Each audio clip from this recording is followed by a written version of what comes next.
with her because she put up. We're going to get to that. That's why I want you to show the entire. I want you to show the entire video, the screenshot. But what might have to happen since we want to take away the addresses of the first. Yeah, you've showed this already. Yeah. Okay. So we start from here. Yeah. No, just stop. Please go back a bit up, a little bit to the top. Yeah. You can say, Professor Mbeke, to the best of my knowledge that I spoke with, as she presented herself, it's just like you now, Adeola. I've known you as Adeola. You can't come tomorrow and say you're Cynthia. But at that point, I was speaking pretty much on the phone. My phone was always buzzing between the lawyers and Nigerians of goodwill. I spoke to a lot of people. So in my mind, I saved her name as Professor Mbeke. But that wasn't the DP she had at that time. The DP has changed anyway. It was a white dress she was wearing, but it's still an AI generated. I didn't know it was an AI generated video. Like I said, I trusted her on face value.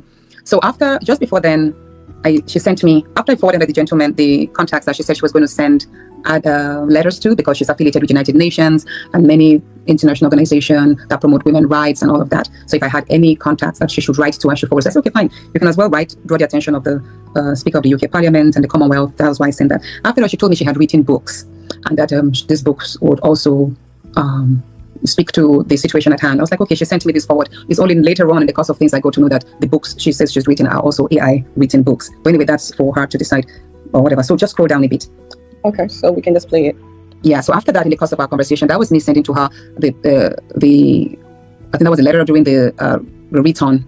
My return, that was the document, the letter, the Cookie Central Political Frontier. We did speak about that. So I told her that, look, this does not exist. We want a CAC check, and this Cookie Central Political Frontier, as a body that was used to recall me, did not have a legal bearing because it was not registered. So that was what we spoke about. Mind you, it was on the phone, so we're kind of communicating through that. I'm just letting you know the nature of the conversation. So you see that it does not, what she's saying that I said does not even add up at all. That also, I can forward to you what that was, is my petition, my lawyer's petition to INEC. That was what I sent there. So later on, she did say that she had a message. She reached out to my friend in Okoli that she didn't want to speak to him on blah, blah, blah, that she was an independent person pursuing justice. I didn't really understand where this came from because at that point we had finished talking. So I didn't, when she said that, I didn't really understand that. So I think I tried to call her, but she didn't pick up. You can scroll down to see. Please play it for her. No, just let it run through. Yeah, you can see that. I didn't really understand where that my friend stuff. So here, also part of the conversations we had, now please pause here.